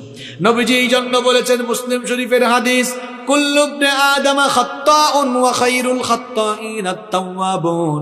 মানুষ মাত্রই গুনাহগার, মানুষ মাত্রই পাপী, তবে ওই পাপ করা, গুনাহ করে ফেলা মানুষদের মধ্যে আল্লাহর কাছে সবচাইতে প্রিয় হলো তারা গুনাহ করার পর আল্লাহর কাছে তাওবা করে যারা। সুবহানাল্লাহ। এই জন্য পাপ থেকে বাঁচতে হলে নিজের ভেতরের লজ্জা বাড়াতে হবে না কমাতে হবে? দেখেন কয়েকটা নমুনা বলি। লজ্জাশীলতা কেমনে বাড়াবেন? লজ্জাশীলতা এমন ভাবে বাড়াবেন, অনেকে তো আছে প্যান্ট আর লুঙ্গি টাকনুর নিচে পড়ে, এটা জায়েজ না হারাম? সুতরাং আমরা কখনো টাকনুর নিচে লুঙ্গি বা প্যান্ট পরবো না। এই গুনাহটা করতে যেন লজ্জা লাগে, কারণ বান্দা মুমিন কখনো গুনাহের কাজ করতে পারে না। এমন কাজ যারা করেন, শুনেন, নবীজি বলেছেন কিয়ামতের দিন আল্লাহ তাআলা ওই লোকটার দিকে তাকাবেন না, তার সঙ্গে আল্লাহ কথা বলবেন না, তাকে আল্লাহ পবিত্র করবেন না, তাকে আল্লাহ জাহান্নাম থেকেও বাঁচাবেন না। 4টা কথা বলেছি, আবার শুনেন। নবীজি বলেছেন কিয়ামতের দিন আল্লাহ ওই ব্যক্তির দিকে তাকাবেন না, তার সঙ্গে আল্লাহ কথা বলবেন না। 3 নাম্বার, আল্লাহ তাকে পবিত্র করবেন না। 4 নাম্বার, আল্লাহ তাকে জাহান্নাম থেকেও মুক্তি দিবেন না। সাহাবীরা বললেন, নবী গো, কার কথা বলছেন? নবীজি তখন বললেন, যারা টাকনুর নিচে কাপড় ঝোলায়া হাঁটে। কই হুজুর, টাকনুর উপরে পড়তে কেমন জানি আনস্মার্ট আর খেত লাগে। আরে ভাই, টাকনুর উপরে তো আমরা জুব্বা পরি, পায়জামাও পরি, দেশে বিদেশে ঘুরি, আজ পর্যন্ত কেউ আমাদেরকে আনস্মার্টও বলে নাই, খ্যাতও বলে নাই। বরং নবীর সুন্নত মানে যারা, দুনিয়ায় সবচেয়ে স্মার্ট হলো তারা। এই জন্য যুবক ভাইরা, নবীর সুন্নত মানা যাবে তো? নবীর সুন্নত দাড়িটা রাখা যাবে না, একেবারে ফ্রেশ কাট এরকম থাকা যাবে না, দাড়ি রেখে ফেলতে হবে। দাড়ি রাখা সুন্নত। পৃথিবীর এমন কোন নবী নাই যে নবী দাড়ি রাখেন না। এমন কোন নবী আছে? সব নবীর দাড়ি ছিল। দাড়ি রাখবেন, চেহারার উজ্জ্বলতা বাড়ায় দিবেন কে? সবগুলো সুন্নত মানবেন, কোনো গুনাহ করা যাবে না। নিজেদের ঘরের মহিলাদেরকে পর্দায় রাখা লাগবে, কারণ পর্দার বিধানটা মোল্লার না আল্লাহর। অনেক বোনেরা আছে, যেহেতু মা বোনরা আসছে, এদের ব্যাপারে তো কিছু বলা দরকার। এখন আবার অনেকে আছে বুরখা পরে, তারপরে চেহারা খুলে বের হয়, আছে না নাই? চেহারাটা হলো সৌন্দর্যের দেহের রাজধানী। চেহারার দিকে তাকালেই কে কেমন সেটা বোঝা যায়। এখন কিছু আধুনিক যুগের ফ্যাশনেবল নারী আছে, বুরখা পরে আবার লিপস্টিক দিয়া নিকাব ছাড়া বের হয়ে, আসে না নাই? তো এরকম বের হইতে আপনারা কে বলছে? এরকম ফাইজলামি করতে কে বলছে? আবার অনেকে আছে বুরখা পরে খুব অ্যাট্রাকটিভ আর টাইট ফিট বুরখা, অবশ্য যশোরে নাই। বিভিন্ন কালারের ঝাঁকানাকা কালারের বুরখা পরে টাইট ফিট বুরখা পরে, এমন টাইট ফিট সব কিছু বোঝা যায়, এইরকম পরে আছে না নাই? আমার বোনদেরকে বলবো, খবরদার এমন বুরখা পরবেন না, ঢিলে ঢালা বুরখা, কালো রঙের বুরখা পরবেন। এমন বুরখা পরবেন যে বুরখাটা পরলে কিছুই দেখা যাবে না, কিছুই বোঝা যাবে না। আপনারাও নারীদেরকে কয়, ভাই ভাবিরে আপনি এমনে নিয়ে কেন বেরোইছেন, বুরখা পরাইলেন না কেন? কয়, দেখ তোর ভাবি এত সুন্দরী, এত রূপসী, এটা আমি না জানি, এলাকার মানুষ তো জানে না, এলাকার মানুষের একটা হক আছে না? নিজের বউকে বেপর্দা করে বের করে এলাকার মানুষের হক আদায় করে, এইরকম আল্লাহর কুতুব এই এলাকায় নাই। আবার অনেকে আছে নিজের বউয়ের ফটো ফেসবুকে আপলোড মারে, এইরকম কুতুব তো এই এলাকায় নাই। হ্যাঁ ভাই লেভেল না, শোনেন, কুরআন হাদিস দিয়ে বহুত ওয়াজ করছি, আপনি সোজা হন নাই। আজ এমন কাঁচা কথা বলবো, আপনি তারের মতো সোজা হবে। কুরআন হাদিস দিয়ে বহুত ওয়াজ করছি, আপনি এখনো ঠিক হইলেন না। এবার বলেন আপনি আমার, ফেসবুক এটা পার্সোনাল সাইট না পাবলিক সাইট? হ্যাঁ জোরে বলেন, বউ কি পার্সোনাল না পাবলিক? আশ্চর্য কথা, বউ পার্সোনাল, ফেসবুক পাবলিক সাইট। এখন পার্সোনাল জিনিসকে তো পাবলিক সাইটে আপলোডায় তারা, নিজের বউকে জনগণের মানুষের সম্পদ বানিয়েছে যারা। বেহায়া, বেশরম, নির্লজ্জ কোথাকার, আপনার মধ্যে আত্মসম্মান বোধ বলতে কিছুই না। আবার বউর ফটো ফেসবুকে দেওয়ার পরে ছোট ছোট ভাইরা এলাকার আছে না, ফেসবুকে অ্যাড কমেন্ট করেছে। একজন বলছে, ওয়াও ভাবিকে হ্যাপি লাগতেছে।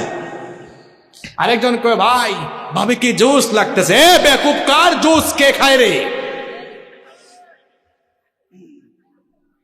একটু লজ্জা, আমি হাসির কথা বলেছি, তো লজ্জা শরম নাই আপনার?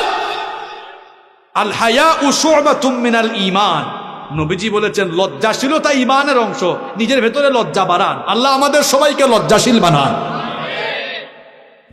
গুনাহ থেকে বাঁচার 10 নাম্বার উপায় বলছি, নিজেকে লজ্জাশীল বানাতে হবে। এমন লজ্জা যে আমার আল্লাহ গুনাহ করতে নিষেধ করছেন, আমি তো গুনাহ করতেই লজ্জা পাবো, গুনাহ আমি করবো না। পারা যাবে তো ইনশাআল্লাহ? খারাপ লাগতেছে আপনাদের? সারা জীবন তো বহুত ওয়াজ শুনছেন, বাট জীবন পরিবর্তনের কিছু ওয়াজ শুনে যান, এই 12টা আমল শিখে যান। একটু পরে কিন্তু আমি পড়া আদায় করব, যারা পারবেন না খবর আছে। পারা যাবে তো ইনশাল্লাহ? তবে ভয় নাই, আমি আবার আপনাদেরকে অপশন দিয়ে সহজ করে দিব। পারবেন না ইনশাল্লাহ? আচ্ছা, পরীক্ষা সহজ হবে, কঠিন না। নাম্বার 11, পাপ থেকে, গুনাহ থেকে বাঁচার 11 নাম্বার উপায় হলো খারাপ চিন্তা বাদ দিয়ে বেশি বেশি ভালো চিন্তা করবেন।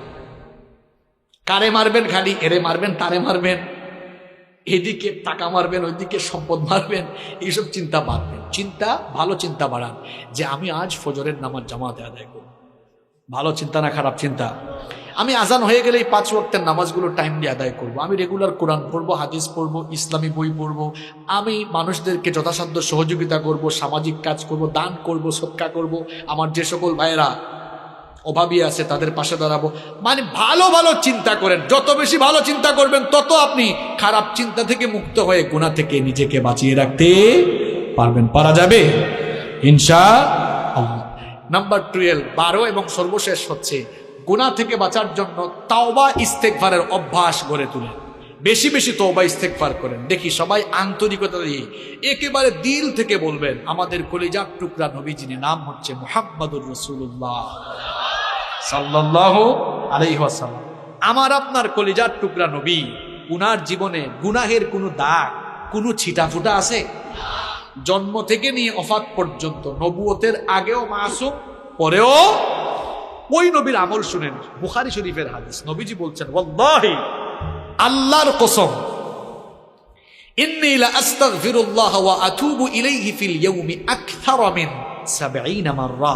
নবীজি বলছেন, আল্লাহর কসম, আমি পয়গাম্বর, আমি নবী হওয়ার পরেও রেগুলার 70 বারের বেশি আল্লাহর কাছে তওবা করি। এটা বুখারী শরীফের হাদিস। আর মুসলিম শরীফের হাদিসে নবীজি আরেকটু বাড়িয়ে বললেন, শোনো, ফা ইন্নী আতুবু ইলাইহি ফিল ইয়াউমি 100 মাররা, আমি তো নবী হয়েও ডেইলি 100 বার আল্লাহর কাছে তওবা করি। আমার আপনার নবীর জীবনে গুনাহের কোনো দাগ নাই, ছিটাফুটা নাই, তিনি মাসুম। তিনি যদি ডেইলি 100 বার তওবা করেন আল্লাহর কাছে, আমরা উনার পাপী উম্মত সেকেন্ডে সেকেন্ডে গুনাহ করে ফেলি। নবী যদি করেন 100 বার, পাপী উম্মতের করা দরকার 100 বার না 1000 বার। এবার আর উত্তর দেওয়া লাগবে না, চুপচাপ থেকে নিজের বিবেককে নিজে জিজ্ঞেস করেন, আপনি করেন কয়বার? আপনি করেন কয়বার?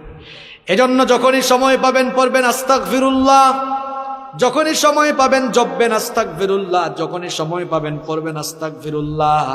বাক্যটা ছোট কিন্তু পাওয়ার কম না বেশি?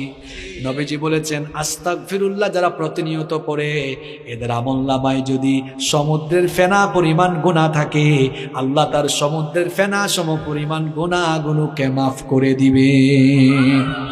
আবার আস্তাগফিরুল্লাহ বাক্যটা ছোট হলেও পাওয়ারটা অনেক বেশি। একটা ঘটনা আমার মনে পড়ে গেছে, কষ্ট না লাগলে আমি আপনাদেরকে বলবো। ইমাম আহমদ বিন হাম্বল রাহিমাহুল্লাহ, মুসনাদে আহমদ যেখানে 40,000 হাদিস সংকলন করা হয়েছে, এত বড় মাপের ইমাম আহমদ বিন হাম্বল রাহিমাহুল্লাহ, খুব মন দিয়া ঘটনা শুনেন। বুড়া বয়সে তিনি এক সফরে বের হলেন, নতুন এক এলাকায় গেলেন। ওই এলাকায় গিয়ে একটা মসজিদে তিনি মাগরিবের নামাজ, এশার নামাজ আদায় করলেন। মনে মনে ভাবলেন নতুন এক এলাকায় এসেছি, কার বাড়িতে গিয়ে উঠবো, কাউকে তো আমি চিনি না। সিদ্ধান্ত নিলেন এই মসজিদেই তিনি আজকের রাত কাটাবেন। ফজরের নামাজ পড়ে তিনি আবার পথ চলা শুরু করবেন। যখন তিনি মসজিদে অবস্থান করেছেন, কিছুক্ষণ পরে মসজিদ কমিটির কেউ এসে বলল, ও মিয়া, নামাজ পড়ে সব চলে গেছে, তুমি আসো কেন? তিনি বললেন, ভাই দেখো আমি মুসাফির মানুষ, কাউরে চিনি না, পরিচিত কোনো মানুষ নাই। এই মসজিদে আমি মাগরিব এবং এশার নামাজের মুসল্লি ছিলাম, ইনশাআল্লাহ ফজরের নামাজেরও মুসল্লি হব, আজকের রাতটা মসজিদে কাটাবো। ওই লোকটা বলল, না, মসজিদে থাকা যাবে না, বের হয়ে যান। বুড়ো মানুষ, শীতের কোন করে ঠান্ডা রাত বের করে দিও। কিছু দূর হাঁটতে না হাঁটতেই তিনি সামনে একটি বাজারে গিয়ে দেখলেন এক রুটির দোকানদার, রুটি বিক্রেতা যুবক, তার দোকানের মধ্যে সে রুটি গরম করতেছে। আহমদ বিন হাম্বল রাহিমাহুল্লাহ গিয়ে বললেন, ও যুবক, আমি বুড়ো মানুষ, এই এলাকায় পরিচিত কেউ নাই, তোমার দোকানের চুলার পাশে আমি বসি, তোমার কোনো আপত্তি আছে নাকি? যুবক বলল, না না, কোনো আপত্তি নাই, আসেন বসেন। এবার তিনি চুলার পাশে বসে আছেন। লক্ষ্য করে দেখলেন এই যুবক রুটির খামির বানায়, পরে আস্তাগফিরুল্লাহ। চুলায় যখন রুটি গরম করতে দেয় পরে আস্তাগফিরুল্লাহ, রুটি যখন নামায় তখনও আস্তাগফিরুল্লাহ, রুটি বিক্রি করে হাতে টাকা নিয়ে বলে আস্তাগফিরুল্লাহ, কেশে রাখে তখনও বলে আস্তাগফিরুল্লাহ, অর্থাৎ শুধু পরে আস্তাগফিরুল্লাহ। আহমদ বিন হাম্বল রাহিমাহুল্লাহ এই চিত্র দেখে বললেন, ও যুবক, তোমার দোকানে আসার পর থেকে দেখতেছি তুমি শুধু আস্তাগফিরুল্লাহ পড়ো, এই আস্তাগফিরুল্লাহ তুমি কেন পড়ো? যুবক তখন বলল, ও মুসাফির শোনো, আমি তো ইবাদতের খুব একটা টাইম পাই না, চিন্তা করি যতক্ষণ ব্যবসা করি সময় কেন নষ্ট করব, আস্তাগফিরুল্লাহ আস্তাগফিরুল্লাহ জপে জপে আমার টাইমগুলারে কাজে লাগাই। তখন আহমদ বিন হাম্বল রাহিমাহুল্লাহ বললেন, এই আমল যে করতেছো কোনো লাভ হইছে কিনা? কয়, অবশ্যই লাভ হইছে, লাভ না হইলে কি আমল করতাম নাকি? আহমদ বিন হাম্বল রাহিমাহুল্লাহ বললেন, এই আমলের কারণে তোমার এমন কি হয়েছে? যুবক তখন বলল, এই আস্তাগফিরুল্লাহ প্রতিনিয়ত জপার কারণে আমি মুস্তাজাবুদ দাওয়া হয়ে গিয়েছি। আমার বাবারা, আমার ভাইয়েরা, মুস্তাজাবুদ দাওয়া মানে হলো ওই লোক যেই লোক আল্লাহর কাছে হাত তুললে আল্লাহ কখনো তারে খালি হাতে ফিরাইয়া দেন না। ইমাম আহমদ বিন হাম্বল রাহিমাহুল্লাহ অবাক, আমি এত বড় হাদিসের ইমাম, এত বড় ফকিহ, এত বড় মুজতাহিদ, এত বড় আলেম, আমি নিজেই এখনো মুস্তাজাবুদ দাওয়া না, আর হের মতো রুটি দোকানদার হে নাকি মুস্তাজাবুদ দাওয়া। মনে মনে ভাবতেছেন এটা কিভাবে সম্ভব। তাকে এবার জিজ্ঞেস করলেন, যুবক, আমার সাথে মিথ্যা বলো না, সত্যি করে বলো, আজ পর্যন্ত তুমি আল্লাহর কাছে যা চেয়েছো সব তুমি পেয়েছো কিনা? যুবক বলল, আল্লাহর কসম, আজ পর্যন্ত যতগুলো দোয়া করেছি সব দোয়া আমার আল্লাহ কবুল করেছেন, কিন্তু একটা দোয়া আমার এখনো কবুল হয় নাই। ইমাম আহমদ বিন হাম্বল রাহিমাহুল্লাহ বললেন, কোন সেই দোয়া যা এখনো কবুল হলো না? সে তখন বলল, আমি শুনেছি এই জামানার সবচেয়ে বড় ইমাম, সবচেয়ে বড় আলেমের নাম আহমদ বিন হাম্বল, লোকটারে জীবনে কোনোদিন দেখি নাই, মনে আমার খুব শখ লোকটারে সামনাসামনি একদিন দেখব, কাছ থেকে দেখব। আল্লাহর কাছে বারবার দোয়া করি, আল্লাহ তার সাথে সাক্ষাৎ ঘটায় দাও। দোয়া করতে আছি এখনো কবুল হয় না। আহমদ বিন হাম্বল রাহিমাহুল্লাহ চোখের পানি ছেড়ে দিয়ে বললেন, যুবক শোনো, যার সাথে সাক্ষাতের জন্য এতদিন ধরে দোয়া করতেছো, তার সাথে সাক্ষাতের জন্য তার কাছে তোমার যাওয়া লাগে নাই, বরং আল্লাহ আজ সিস্টেম করে, টেকনিক করে আহমদ বিন হাম্বলকে তোমার সামনে পাঠিয়ে দিয়েছে। দেখেছেন, আস্তাগফিরুল্লাহ বাক্যটা ছোট, কিন্তু পাওয়ার কম না বেশি? এখন পাওয়ার যদি বেশি হয়, আপনারা রেগুলার দিনে রাতে পড়বেন, সেটা কম না বেশি? সবাই পড়বেন তো? কয়টা আমল শিখাইলাম ভাইরা? কিসের থেকে বাঁচার জন্য? গুনাহ থেকে, পাপ থেকে। আপনারা বলেন তো, যে 12টা আমল বললাম, এই 12টা কাজ যদি করা যায়, গুনাহ থেকে নিজেদেরকে বাঁচিয়ে রাখা যাবে না ইনশাআল্লাহ? আসেন দেখি আপনারা কি কাজ করছেন এতক্ষণ। গুনাহ থেকে বাঁচার জন্য 1 নাম্বার, কার কাছে পানা চাইতে হবে? মাশাআল্লাহ, দেখছেন কামারুজ্জামান ভাই, আপনার এলাকার জনগণ কেমন, একদম মনোযোগী। তাহলে 1 নাম্বার আমল সবার মনে আছে, আলহামদুলিল্লাহ পড়ুন। 2 নাম্বার বলেছিলাম আমি, গুনাহ থেকে বাঁচার জন্য একজনের কথা স্মরণ করে ওনাকে ভয় করা, মাশাআল্লাহ। 3 নাম্বার, গুনার চিন্তা, পাপের চিন্তা মাথায় আসলেই একটা জিনিসের কথা স্মরণ করা, মাশাআল্লাহ। গুনাহ থেকে বাঁচার জন্য 4 নাম্বার আমল শিখিয়েছিলাম, নিজেকে কিসের গোলাম বানানো যাবে না, মাশাআল্লাহ। 5 নাম্বার আমল শিখিয়েছিলাম, কিরকম থাকা যাবে না, একা একা থাকা যাবে না। 5 নাম্বার, এরপরে আপনার 6 নাম্বার আমল শিখিয়েছিলাম, হ্যাঁ, পাপের উপকরণ যেগুলো দিয়ে পাপ হইতে পারে, এগুলোর ধারে কাছেও যাওয়া যাবে। 7 নাম্বার আমল শিখিয়েছিলাম, মাশাআল্লাহ, ইন্টারনেট ও তথ্য প্রযুক্তির অপব্যবহার করা যাবে না। 8 নাম্বার আমল শিখিয়েছিলাম, হ্যাঁ, অসৎ ব্যক্তিদের সাথে মিশা যাবে না, সৎ মানুষদের সাথে মিশতে হবে। এরপরে 9 নাম্বার আমল শিখিয়েছিলাম, নিজেকে গুনাহ থেকে, অন্যায় থেকে, পাপ থেকে কি রাখতে হবে, কন্ট্রোল। 10 নাম্বার বলেছি, নিজের ভেতরে লজ্জাশীলতাকে, মাশাআল্লাহ। 11 নাম্বার বলেছি, খারাপ চিন্তার বিপরীতে ভালো ভালো চিন্তা করতে হবে। 12 নাম্বার বলেছি, কিসের অভ্যাস গড়ে তুলতে হবে। এইটা হয়েছে খাঁটি ওয়াজ। যে ওয়াজে 1.5-2 ঘন্টা আলোচনার পরে শ্রোতারা ওয়াজের সামারি বলতে পারে, এটাই হচ্ছে খাঁটি ওয়াজ। আর যে ওয়াজের পরে হুজুর জানে না কোন বিষয়, শ্রোতা জানে না কি ওয়াজ হয়েছে, এটা কোনো ওয়াজের জাত না। অন্তত 12টা আমল তো আমরা শিখতে পেরেছি। শিকার ভেতরে থাকবো না, এগুলো আমরা আমল করব। আমল করবেন তো প্রিয় ভাইয়েরা? আল্লাহ তাআলা সবাইকে, সব ভাইকে আমল করার তৌফিক দান করুন। এই 12টা আমল করব, গুনাহ থেকে বাঁচবো। গুনাহ থেকে বাঁচতে পারলে জান্নাত দিবেন কি আল্লাহ? আমাদের সবাইকে আমল করার তৌফিক দাও।